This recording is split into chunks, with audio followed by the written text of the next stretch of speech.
Okay, अब मैं differentiation से रिलेटेड प्रोडक्ट रूल और क्वोशिएंट रूल आप लोग को बता देता हूँ। ठीक है, मतलब क्या, मतलब मैंने आपको जैसे बताया था पिछले बार साइन एक्स का डिफरेंशिएशन क्या होगा, ठीक है, या फिर एक्स क्यूब का डिफरेंशिएशन क्या होगा, कॉस एक्स का डिफरेंशिएशन क्या होगा वगैरह। मान लो मेरे को फंक्शन ऐसा है y is equal to x into cos x, दो फंक्शन एक साथ मल्टीप्लाइड है ना, एक x भी और एक cos x भी है। मेरे को पता है x का डिफरेंशिएशन, मेरे को पता है cos x का differentiation. x into cos x का डिफरेंशिएशन कैसे करना है, मतलब क्या है, देखो दो फंक्शन है, दो function multiplied by each other and then they make y। ठीक है, इसका डिफरेंशिएशन का फॉर्मूला क्या है, देखो क्या मेथड है, इसको मैं क्या करता हूँ। अच्छा एक बात और देखो, मान लो अगर यहाँ x के बदले खाली रहता y इज इक्वल टू 4, मान x नहीं रहता, y is equal to 4 cos x, तो आंसर क्या हो जाता -4 sin x। ठीक है, क्योंकि cos x का डिफरेंशियल माइनस sin x होता है। और मैंने बताया था कांस्टेंट को मैं एज इट इज लिख देता हूँ, उसका कोई झंझट नहीं होता है। अगर कांस्टेंट किसी भी फंक्शन के साथ मल्टीप्लाइड है तो उसको एज इट इज यहाँ पे लिखने रहने दो। ठीक है, अगर सिर्फ y इज इक्वल टू 4 रहता, ठीक है, dy बाई dx, सॉरी, अगर y सिर्फ y इक्वल टू 4 रहता तब dy बाई dx 0 होता, मैंने फॉर्मूला से बताया था। लेकिन अगर दिस y4 अगर किसी चीज के साथ मल्टीप्लाइड है तब उसको एज इट इज लिख देते हैं और cos x का माइनस sin x हो जाता है। ओके, लेकिन यहाँ पर क्या, देखो 4 या कोई कांस्टेंट नहीं मल्टीप्लाइड है, कोई वेरिएबल मल्टीप्लाइड है, यानी कि कोई एक और फंक्शन x का मल्टीप्लाइड है। ऐसे में क्या होता है, ये प्रोसेस है, एक बार मैं इसको कांस्टेंट मान लूंगा, एक बार तो पहले इसको कांस्टेंट मान के इसको डिफरेंशिएट करेंगे। ठीक है, मतलब ये कांस्टेंट मान लो 4 3 व्हाटएवर, तो मैंने बोला था कांस्टेंट को मैं एज इट इज लिख देता हूँ। इसलिए पहले मैं क्या करूंगा, इसको एज इट इज लिख दूंगा, x को एज अ कांस्टेंट मान के x लिख दिया और cos x का डिफरेंशिएशन लिख दिया माइनस sin x। ठीक है, उसके बाद फिर क्या करूंगा, फार्मूला क्या है, फिर मैं प्लस का सिंबल दूंगा।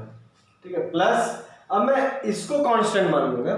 ठीक है, cos x को cos x लिखा रहने दूंगा और x का डिफरेंशिएशन करूंगा, तो x का डिफरेंशिएशन क्या आएगा, तो 1 हो जाएगा। करके देखो, x पावर 1 का डिफरेंशिएशन फार्मूला से करो क्या हो जाएगा, तो ये हो गया इसका आंसर। मतलब फार्मूला क्या है, ठीक है, y इज इक्वल टू, अगर दो फंक्शन का मल्टीप्लाइड है, किसी एक फंक्शन को पूरी तरह से कांस्टेंट मान लो और दूसरी फंक्शन को मल्टीप्लाई करो, फिर बीच में प्लस का सिंबल दो, दूसरे फंक्शन को कांस्टेंट मानो, पहले फंक्शन को मल्टीप्लाई करो। एक एग्जांपल और लेता हूं, मान लो यहां रहता है y is equal to 4x square cos x। ठीक है, तो कैसे करते, चलो देखो, 4 तो ऐसे भी कांस्टेंट है, तो उसको तो मैं 4 को तो 4 लिखा ही रहने दो। ठीक है, 4 को 4 रहने दो।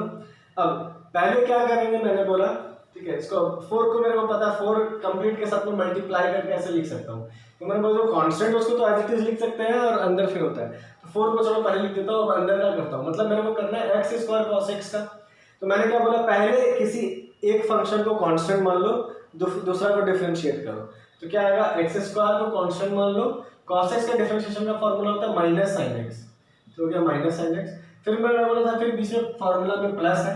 ठीक है, एक को कांस्टेंट, दूसरा का डिफरेंशिएशन प्लस, अब इसको कांस्टेंट मान लो और x स्क्वायर को डिफरेंशिएट करो, तो x स्क्वायर का डिफरेंशिएशन क्या हो जाएगा 2x, है ना, x स्क्वायर का डिफरेंशिएशन करो फार्मूला से, x एक्सपोनेंट वाला, तो कितना आएगा 2x, यानी 2 cos x और दिस मल्टीप्लाइड बाय x, तो ये आंसर हो गया, ये इसका डिफरेंशिएशन। ठीक है, तो ये हो गया प्रोडक्ट रूल, यानी कि एक को कांस्टेंट, दूसरा को डिफरेंशिएशन प्लस, दूसरा कांस्टेंट, उसको डिफरेंशिएशन। ठीक है, अब मान लो, अब नेक्स्ट रूल हम लोग पढ़ते हैं क्वोशिएंट रूल। ये था प्रोडक्ट रूल, सॉरी, अब क्वोशिएंट रूल। मान लो दो फंक्शन है, y is equal to cos x by x cube, या चलो इस बार साइन लेते हैं, थोड़ा इजी करते हैं problem, sin x by x cube, y is equal to sin x by x cube. ठीक है, अब इसका डिफरेंशिएशन कैसे करेंगे, तो देखिए, देखो ये क्वोशिएंट में है, तो इसको एक तो मैं प्रोडक्ट रूल से भी कर सकता हूँ, है ना। मैंने क्या बोला प्रोडक्ट रूल में कि एक के मल्टीप्लाइड में एक हो, तो मैं इसको ऐसे लिख सकता हूँ ना, sin x into 1 by x cube, यानी कि इसको मैं ऐसे लिख सकता हूँ sin x into x power minus 3। अब देखो ये प्रोडक्ट रूल के फॉर्मेट में आ गया, एक ये फंक्शन है और एक ये फंक्शन है, तो मैं क्या करूँगा, एक बार इसको कांस्टेंट मान के इसको डिफरेंशिएट करूँगा, प्लस एक बार इसको कांस्टेंट मान के इसको डिफरेंशिएट करूंगा, वही आंसर आ जाएगा। करके देखो कितना आता है, वही आंसर अब मैं क्वोशिएंट रूल से करूंगा।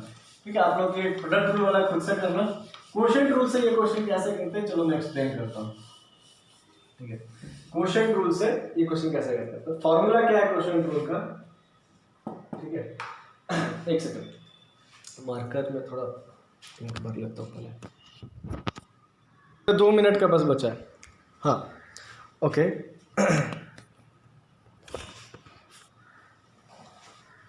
राइट। तो देखो क्या फॉर्मूला है क्वोशिएंट रूल का। देखो हम लोग क्या करते हैं, तो यहाँ दो फंक्शन है, एक ये फंक्शन डिवाइडेड बाय ये फंक्शन। तो फॉर्मूला क्या है, पहले मैं इसको कांस्टेंट मानूंगा, ठीक है। न्यूमरेटर में क्या लिख रहे हैं, जो ये वाला टर्म है उसको as it is as a constant में यहाँ मानकर यहाँ लिख दूंगा, ठीक है। एज इट इज जो एक्स क्यूब है उसको एक्स क्यूब ही लिख दूंगा, और साइन एक्स जो ऊपर लिखा है उसका डिफरेंशिएशन करूंगा, तो कितना आएगा cos x, फिर डालूंगा माइनस, ठीक है, याद रहे माइनस। प्रोडक्ट रूल में था कि प्लस, इसमें फॉर्मूला में यहाँ माइनस है, फिर क्या करूंगा, इसको एज इट इज लिख दूंगा, और जो नीचे वाला टर्म है उसको डिफरेंशिएट करूंगा। तो इसका क्या आएगा, साइन एक्स है साइन एक्स, और इसका differentiation 3x square divided by जो नीचे जो फंक्शन है उसका स्क्वायर, तो एक्स क्यूब का आ जाएगा x पर 6। यानी मैं फॉर्मूला लिख देता हूँ, कहने का मतलब क्या, y जो है कोई दो फंक्शन है, ठीक है। Let's say it is fx by gx, दो फंक्शन है ना, ये एक फंक्शन है ये एक फंक्शन है।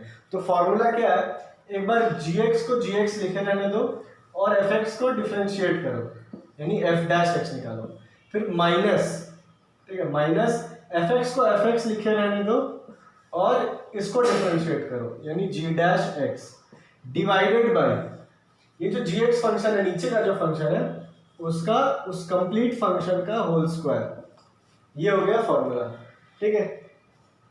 तो ये इसी को हम लोग बोलते हैं क्वोशिएंट रूल। आई रिपीट, जो भी नीचे वाला फंक्शन है उसको एज इट इज लिखो, ऊपर वाले को डिफरेंशिएट, माइनस ऊपर वाले फंक्शन को फिर एज इट इज लिखो, नीचे वाले का डिफरेंशिएट डिवाइडेड बाय नीचे वाला जो फंक्शन है उसका होल स्क्वायर।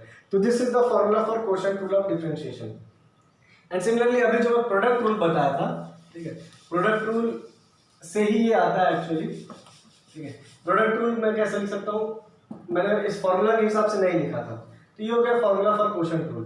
प्रोडक्ट रूल में क्या रहता है, देखो उसमें दो फंक्शन मल्टीप्लाइड रहते हैं, fx into gx, है ना, ये हो गया क्वोशिएंट रूल के लिए।